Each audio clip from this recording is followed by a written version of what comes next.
Welcome back, OIG family, to another exciting episode in our AMA series. Today, I had the privilege of speaking with Mike Schwartz, the co-founder of Origen. Origen brings NFTs to life with the biometric data and unique ownership experiences to power brands, creators, artists, marketplace, consumers, and industries with guaranteed certificates of authenticity. If you like the content, subscribe, hit the bell notification button, and hit that like button to stay up to date with all the content coming out from OIG. Without further ado, let's get right into the AMA. Well, Mike, I'm glad to have you on the show today. Could you tell us a little about who you are and how you came to have founded Origen? Hi, Romeo. It's great to be here. Mike Schwartz is my name. I'm currently chairman and a co-founder of the ORIGYN Foundation, which is a Swiss-based foundation with a global footprint and teams, a team that exists around the world. This is really, Origen is the culmination of more recently an 8-year journey, although it's really multi-decade in terms of how we got here.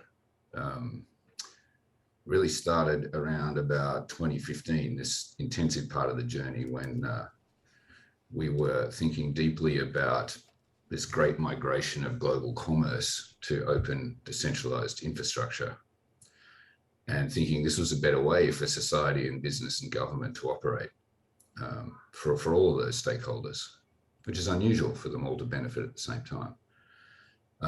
Back around 2015, however, the infrastructure didn't really support that ambition. What we call Layer 1 protocols today didn't really scale, didn't perform well enough, limited capacity, no real governance mechanisms. So there were some great advancements back then from Bitcoin and Ethereum, but really the infrastructure wasn't ready for prime time. So the last 8 years or so have really been about, first of all, getting a Layer 1 protocol in place that delivers those properties upon which an organization like Origen can build and enjoy those properties, because those properties are necessary to accommodate global commerce. You know, you can't put global commerce on a platform that doesn't have those properties. And this has actually been left out of the conversation for far too long in this entire crypto space and Web3 space. We have a protocol, Layer 1 protocol now, which has these properties. That's Definity's Internet Computer. That is also not well enough understood. Since that protocol is now in place, Origen is now able to deploy what we call pan-industry platforms to Web3 and open decentralized infrastructure across various industry verticals. And that was the mission, that was the vision from 2015, and it's taken us the best part of 8 years to get to where we are now, which is the point at which we deploy real pan-industry platforms. So it's a very exciting time after a lot of hard work and a lot of perseverance. Definitely. I mean, 8 years, that's definitely taken its toll on you as well as the team to be building such a monumental and revolutionary product that really provides the infrastructure needed to facilitate the use of these digital assets in a safe manner as well. You mentioned Definity's internet computer, sorry. How has building on Definity's internet computer helped Origen build out on its foundation? Well, those properties I mentioned are all important. You know, there's not much use in seeking to facilitate the migration of real commerce. I'm talking about mainstream commerce to this infrastructure, which is a multi-trillion-dollar opportunity. And this is the main game. Where, you know, we can talk about NFTs in many different guises, and I hope we will shortly, and how they get there. But the main game is a big one. It's real commerce. And those properties are all important. You know, you think about today's infrastructure, Web 2 and prior forms of this kind of infrastructure. You know, it can accommodate enormous transaction throughput, enormous data volumes, incredible capacity. There are, all be they somewhat flawed, governance mechanisms. Governance mechanisms exist whereby stakeholders can discuss new features and upgrades and deploy those in ways that are understood around how they're funded and who's doing it and who's responsible and what happens if they don't deliver. Those simple things need to all exist for mainstream commerce to say, okay, I will deploy over here now. or if they don't, they won't. And so, Definity's worked on those properties over that same time frame. And this has really been a strategy that's been two parallel threads in concert, thinking about this outcome. So you touched on very briefly of the many different opportunities that exist with the use of NFTs. Could you go into a little more detail of how Origen will provide that? Sure, absolutely. So, again, many years ago, I think the first pan-industry platform that was attempted, a true pan-industry platform, was one that myself and a team built for the diamond industry. It was called Tracer, and it had we had to deploy on Ethereum at the time, which didn't deliver those properties, still doesn't today, to be honest. And let's be objective about this. But that was really about building a pan-industry platform and creating digital twins of diamonds so that we could track them from the source, the mine, all the way through to your finger, and track provenance and sustainability, and in terms of how they're sourced and ethically sourced items and assets, and building infrastructure around that. That was the first time we really made use of what now we think of as NFTs, digital twins of real world physical objects at that time. And now if we sort of fast forward to today, there's obviously been an enormous increase in NFTs, particularly around art and in particular digital art. I was only talking last week at NFT LA about Bored Apes, and it's easy to dismiss these kinds of caricatures. They're really mugshots, digital mugshots, as overpriced and too much FOMO and so forth. But really, if you think about what's happening there, the folks behind Bored Apes are pretty clever. They're thinking about, they've managed to invent a step forward where people are feeding serums to their apes. They're turning in different kinds of apes. They're acquiring new collections. They're managing the scarcity supply model pretty well. But more important than that, they're starting to attach entitlements to these assets. And so they become more like a multifaceted ticket, a much better looking one than your usual ticket, much more interesting one.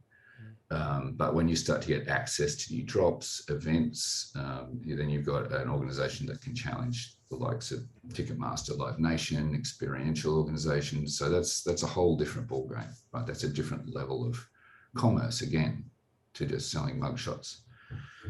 When we take another step forward again, and we think about what Origen, or the people who work at Origen, started doing many years ago with pan-industry platforms, and where we've taken it to now, those NFTs, which can be digital twins of real-world physical objects, or NFTs designed to help us better manage natively digital assets like movies or songs or static images. Those things can, with a sort of infrastructure that I described, with the properties that I described, the NFT can then house enormous amounts of data within itself, within a canister, smart contract canister, entirely on chain. And so then we can start to think about, if we have a luxury item, we can start to embed things like imagery, high resolution imagery, so that we can not only authenticate an item early in its life cycle, we can continue to do that as it shows up later in its life cycle to support not only B2C, but also C2C commerce, and guarantee the authenticity of items so that buyers and sellers can be confident in transacting directly and cutting out middle folk.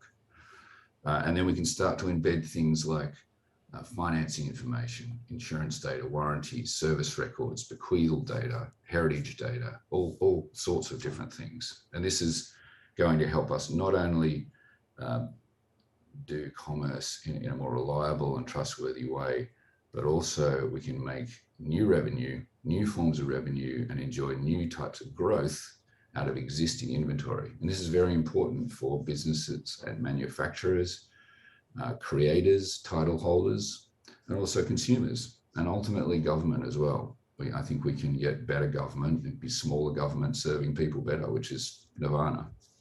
You mentioned a lot of features that, like just using the example of the Bored Ape, the Bored Ape collection has done to create value, and it's like you said, it's creating value off existing inventory, and there's also the novelty effect behind it, which carries the value forward as well. And a lot of what you're talking about too comes down to creating this digital profile for people to really have a secure digital presence, but something that they can also monetize on within Web3. So very cool stuff. So I would assume Origin boasts a robust native token to accompany the utility that the platform brings to the space. Could you go a little more into that? It's a great question, Romeo. What we seek to deliver is real utility, genuine utility, not just some coin in inverted commas that we kind of pump and promote and just hope that it goes up. So with an organization like Origen, the token is fundamentally important to the proper functioning of the system. The end game here is a different type of organization, not necessarily a company. And yes, DAOs can be a big part of that, but there are other forms, shapes, and sizes of organizations here that are possible that are not companies. And those organizations need instruments and tools to help us best manage the organization. And it comes back to things like governance, which we've touched on already today. Governance is an all-important facet of all forms of commerce and business. And for instance, if we use the token to allow people to propose new features, to vote on their merits, to suggest a hack is reversed if something like that occurs, these are things that people are entitled to do if they're token holders, they're stakeholders. And if they're staking those tokens, they may enjoy greater influence because they've committed themselves long-term to the platform, and they're committing themselves to improving that platform for the sake of others.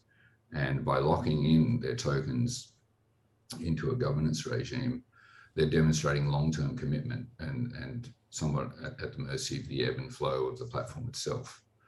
So therefore, they deserve more influence for that commitment. So it's just one type of utility that the token provides.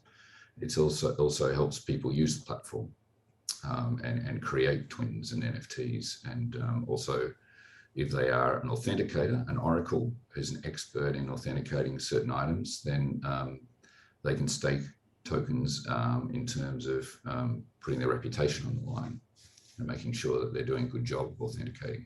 With all the things we've touched on, I'm sure that the regulatory landscape has been something to, or at least a little difficult to maneuver. How has your experience been in terms of maneuvering through the regulatory landscape? Very involved, that's for sure. It's certainly involved lots of discussions with lawyers in various continents, lots of discussions with those in politics and senators in Washington and in different states like Wyoming.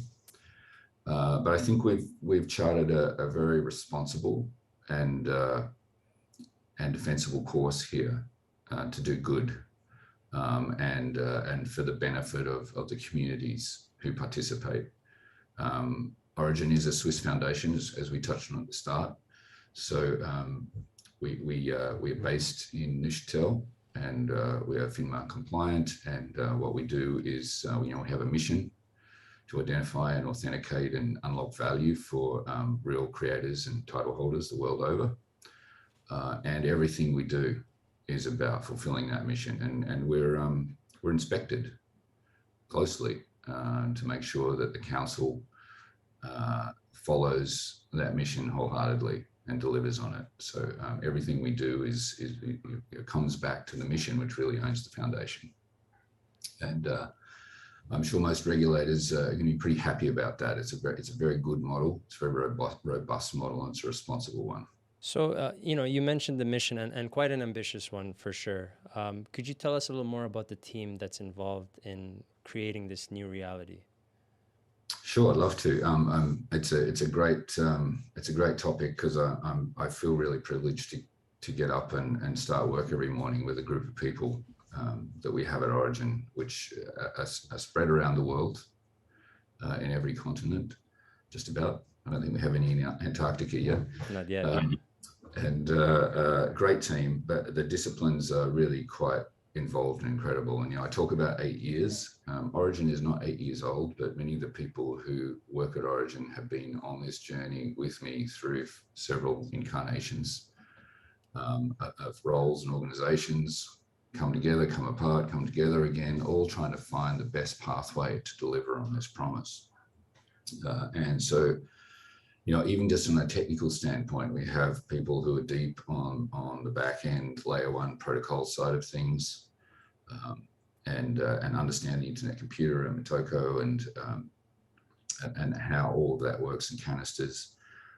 We have folks who are more traditional full stack engineers through middle tier and front end who are understanding how to deploy the entire application on chain and in canister.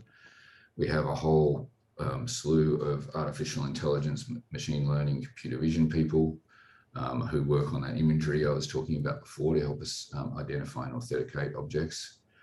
We have folks who are IoT and hardware. We've built robots, desktop machines, and we're doing a lot of work with this device here, the phone, with its fantastic new macro lenses, which is really pushing things forward now. We have folks who understand tokenomics, traditional economics, obviously business leaders, and we have vertical leaders across luxury goods, collectibles, fine art, and digital media. So it's quite a diverse organization. And I keep mentioning this 8 years. We've never allowed ourselves to be rushed. This is a complex undertaking, and we want to get it right. And we're pretty excited about getting it right this year, with some deployments coming up and a listing, in fact, just a handful of weeks away, and some releases of software. Some great partners that have been signed up, from entertainers to sports folks to industry leaders in different categories. So all of that's coming together, and it's a great time. It's a great time for all of us. Really exciting. Yeah, and you mentioned the listing, which we'll get into a little later on in the show. And you also touched on authentication and the importance of having it to create a secure and cohesive experience for the user. How does interoperability tie into that, and how will it interact with Origen? Okay, so this is where the Origen standard is important as an open platform. That the destined state for our code base is open source, ultimately. So that means that nobody in Origen holistically owns nor controls the asset. So, and if we deploy it on this properly decentralized infrastructure so that it's inspectable and tamper-proof, then we have standards which are trustworthy, and no company or individual or big tech gang is going to control. And that's what we all need, a return to a more open world and a tamper-proof, trustworthy one. So if an Origen standard exists that can support both physical items with digital twins and natively digital ones, then that helps us all interoperate. And we can all own that standard. And so if we just take an example of perhaps, say, moving into the metaverse and how that might juxtapose with gaming, we have a universe there where we're coming from a place where companies have come to be, gaming companies, and some of them have done very, very well and are quite powerful, and have almost been existing a little bit like the earlier Web 1 companies, where they really feel like they need to control everything. So even though there have been more recent successes, the monopolies and oligopolies have made them a little less likely to want to interoperate. But I think as we deploy these standards and they apply to things like open metaverses, and folks are building really interesting gaming operations in and around that universe, if we're building those on open standards, we're going to have interoperability built in from the ground up. And that's really interesting for gamers, and it's really interesting for visionary, foresightful gamers who can think about recognizing assets, whether it's skins or items that you use in games that can transpose the boundary of one game and exist in another. And the open standards will help us all do that in a way that's trustworthy and doesn't feel like we're being locked into some big tech effort to commandeer that universe as well. And I think that's really exciting for all of us, all gamers and gaming companies, or gaming organizations, I should say, because some of these might be tokenized as well. They're not big companies. And I think that the incumbents would be very wise to embrace this. You know, you can pick up any kind of economics textbook and see how the composition of stock indices change dramatically every 10 or so years, and in a way that we could never have believed. So I think large incumbent gaming companies would be very wise to embrace this new world rather than to shun it and try to retain control holistically. But that's good news for everyone else who's moving into the gaming sphere as a developer and even a player. So there's a lot for us all to look forward to there, and this infrastructure and these standards are critical to facilitating that. Definitely. I mean, from at least the game, from a gamer standpoint, and game developers as well, it's in their best interest to adopt this standard, simply because interoperability really means accessibility, and it just opens up the floodgates to mass adoption. So definitely something in everybody's best interest, and I'm definitely looking forward to the future. I mean, this is something, as a kid, I used to play games and always wish to see certain aspects or features from one game in another, and that will soon be a reality. So very exciting stuff. I think, Romeo, it's what we're discussing here just re-emphasizes the importance of tokens that have real utility, because they're the critical instrument here that enables these types of organizations to exist that are not companies, that are not controlled by one company. And for us to all get comfortable with trusting infrastructure and standards like this that we're going to hang our hat on as developers, we need that. We don't want to be locked into another big tech company who's going to end up controlling things, and we can't see their code, and we don't know what they're doing with our data, and we don't know who's really earning the real value and what they're doing with it. We need infrastructure, and we need standards that are open and are not controlled by one company. And this is where tokens are so fundamentally important, when they're properly managed, when their purpose is clear and fundamentally important, as I said earlier, to the proper functioning of the system. And like you said, I mean, the utility of said token will ultimately decide, who or what platforms make it to that future, right? Ultimately, if there is no utility, there's no use case, there's no interest, and it slowly phases out. So I think definitely 100% utility will be the main definitive factor on whether or not a project survives to see that future. Indeed. So let's switch gears here and move over to our Twitter questions. And our Twitter questions were asked a week in advance prior to this AMA. And we've selected two here. Question number 1 here is from Wanda. And Wanda asks, NFT collections are one of the hottest trends today, and crypto users buy this even if it costs a lot. However, not all NFTs have value in the marketplace.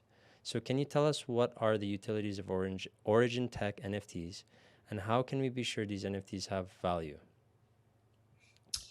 Great question, Wanda. Thank you. NFTs that are going to have the most value moving forward will have properties that present value for real commerce, for real consumption, for consumers and creators. And so, rather than just a mugshot, and I don't mean to belittle those because some of them are great, I think they're fantastic, but rather than just a mugshot, we talked about an evolution, where we're talking about entitlements, almost behaving like a ticket. And then we talked about very rich NFTs that hold all sorts of business data. We can also deploy things like movies and clips entirely on chain now, with things like the internet computer, and then we can interrogate the code exists inside that NFT. It's not just data, it's code. So we can interrogate, say, images down to pixel level inside the canvas, inside the NFT, and we can put rules inside that NFT which really dictate what happens to the value when whatever is inside that NFT, say some art, for instance, is made available in a marketplace and is transacted. And the rules about where that value will go, whether some will go to a charity or some will go to the creator or some will go to the new title holder, they can be baked into that NFT, that twin, that canister, such that if any marketplace plugs into that standard, the rules which the creator and or title holder set simply have to be obeyed around the apportionment of value, for instance, right? Mm-hmm. Or the assignment or not of copyright, right? All of these things are baked into the twin. And that's a long way from a mugshot, just inside an NFT, right? So that's real value. That's when you get global commerce plugging into the platform and making use of the NFTs. And the infrastructure supporting that becomes inherently valuable. And that's where we start talking about $1 trillion opportunity. Amazing. Truly amazing stuff. So question number 2 comes from Harry. I understand that Origen Tech will take part in developing NFT games, but really what features will these games have? Will they be of a specific theme? And will users be able to contribute ideas or even develop games with the technology of your platform? Okay, thank you for the question. That's a really interesting one. The first thing I'll say about Origen is that it is something you should think of as a bit like akin to the Intel Inside. So it seeks to power platforms as an open standard and an open asset management system, if you like. It seeks to make itself available to platforms and marketplaces and games that want to be sure they can identify the assets they're working with, that those assets are authentic, and that the value that can be created off the back of those assets goes to the right places, to the creators and all the title holders. So Origen can make sure that that's true and that happens if you plug into it as a marketplace or a gaming platform. So at the end of the day, it's really up to the organizations that are creating the games to make use of the Origen platform and to enjoy those benefits and to make sure that their community and their gamers enjoy those benefits too and can play with confidence. I will say that Origen also supports and is about to release a very exciting marketplace called Impossible Things. And that is a little bit like Apple TV or Spotify. Those things are both marketplaces and players. So Impossible Things is also both. It's a marketplace, which is obviously wholly compliant and powered by Origen. And it's also a player. So, I can transact in digital assets through Impossible Things, and I can immediately view or play those if they're natively digital assets. I can also create a native token economy as a creator on top of that player and deploy that on Origen, which runs on the internet computer. And I can therefore incentivize gamers to play, to do certain things, to earn rewards, and that could include incentivizing folks to make suggestions or build things or create things that are of value to a gaming universe. Mm-hmm. So that's pretty cool. That's pretty exciting. So all of those things are becoming available through this little ecosystem of platforms. The internet computer, Origen built on top, then marketplaces and players and gaming platforms, which take advantage of that whole stack. Now, as a gamer or a game developer, you have an extraordinarily large portion of your stack is already accounted for and running and just usable. You don't have to build all that stuff.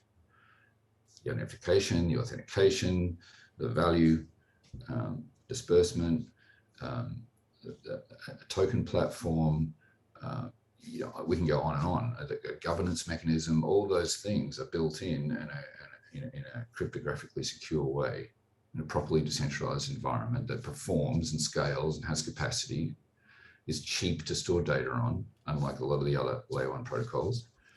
And that's there for you. So as a developer, super exciting. And then as a gamer, you're going to find that you have all these different incentives mechanisms available to you and different forms of reward that you can enjoy. And ultimately there'll be cross game and cross platform. So what's not to like about that? It sounds epic. I mean, there's really, and I truly believe that people today really can't wrap their head around the potential and the trajectory in which this space is heading towards. But truly remarkable stuff to hear. So that concludes our Twitter question segment. So Mike, could you tell us about some key achievements that Origen has achieved in the past up until this date? Sure. So I mentioned earlier in our call the first pan-industry platform tracer in the diamond industry. We've worked through several other platform iterations in different asset classes and industries.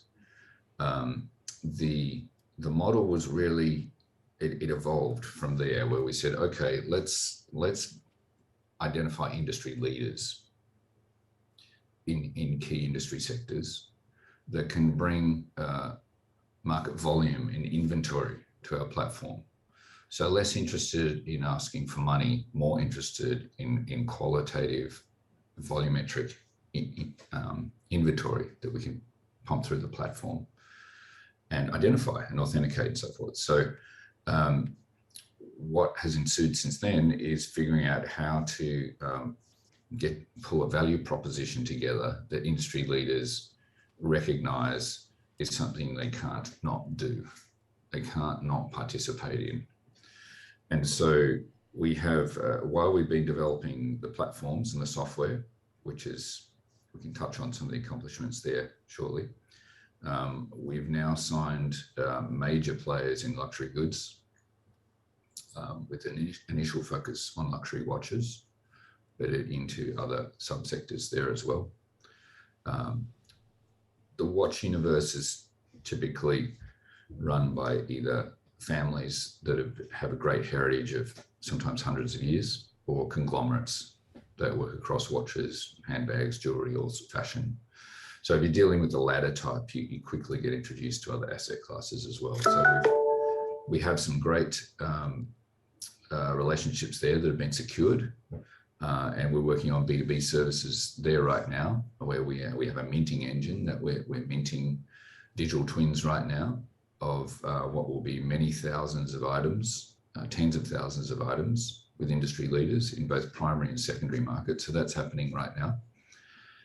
We've also signed folks in entertainment and sports. So we have collections that we're minting now and curating. They will be made available very shortly.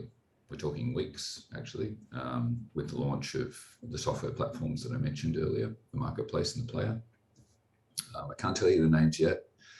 You'll just have to see, the items will be in preview mode very soon online.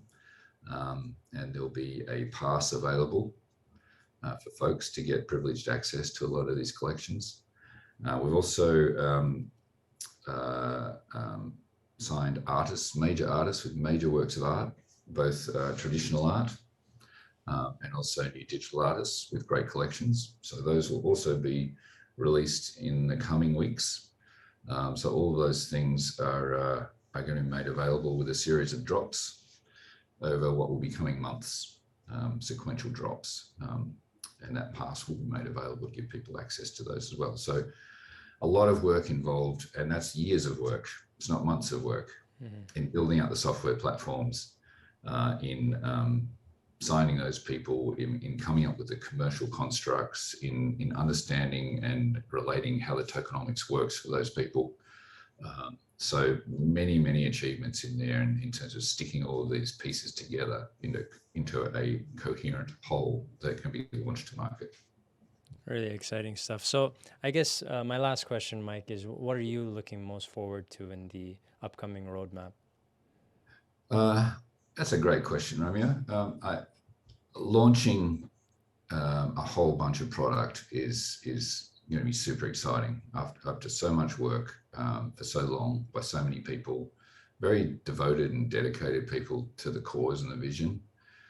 And, we've really kept on track the whole way along and refused to be nudged off it by folks coming into market with sort of quicker, easier solutions. I'll get back to that main game around the great migration of global commerce, and to be at the very front edge of laying out the platform that is good enough for them to look at it and say, okay, it's time. We need to start moving to this new infrastructure. That's super exciting. I mean, that's going to improve the world for everybody. For it'll make it possible for more people to engage in the global economy. It'll make for a better distribution of wealth and power in a more transparent and trustworthy manner. It'll mean that the governance of our commerce systems will be more transparent and more reliable, more trustworthy. And the world's in short supply of trust right now. So I think this infrastructure is a lot more than a Trojan horse. And I've used that word a little bit in the last few months because there are a few aspects of what we're doing, which is a bit Trojan horse-like. This infrastructure is the foundation for a better future for humanity. And that's pretty damn exciting. That's what gets you in the shower in the morning. And to be that close now to launching key elements of that core infrastructure, that we already have good evidence that industry leaders are saying yes. That's something that I couldn't be more thrilled about. And one thing I have to add there is this is ours. Yeah. It's not mine. This is an open infrastructure. This is something that everyone can get involved in and benefit from and contribute to and be rewarded for doing so in transparent and trustworthy ways. I mean, you said it best. There's really no other way to put it. I mean, it's an exciting time to be alive, to see the work that you guys are doing and the focus on quality, utility, as well as security that Origen takes in the work that they're doing.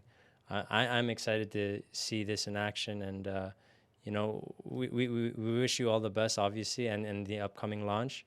And for all our viewers that are tuning in today, where can they see more of Origen? Well, you can see Origin's site at origyn.ch, ORIGYN.ch. You can poke around in there. But in terms of really near-term roadmap, you're going to see a lot more very soon with the launch of Impossible Things, which is built on top of the minting engine and the player experience.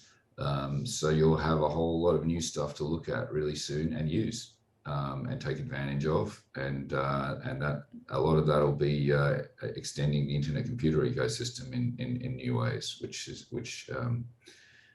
will also be pretty cool for all the other folks in that ecosystem as well. For sure. Well, thanks a lot, Mike, for coming by our show today. We honestly can't wait to see you guys again and see what you've done until the next time we have an AMA. But For all viewers, the official links will be in the description, so you can get as much as you want of Origen, and really keep an eye on this project because it's sure to revolutionize how we look at the world. And thanks again, Mike. Thank you so much, Romeo. Take care. So, yeah. Well, OIG family, that wraps up another episode in our AMA series. Remember, if you like the content, subscribe, hit the bell notification button, and the like button to stay up to date with all the stuff coming out of OIG. Until next time, we'll see you soon.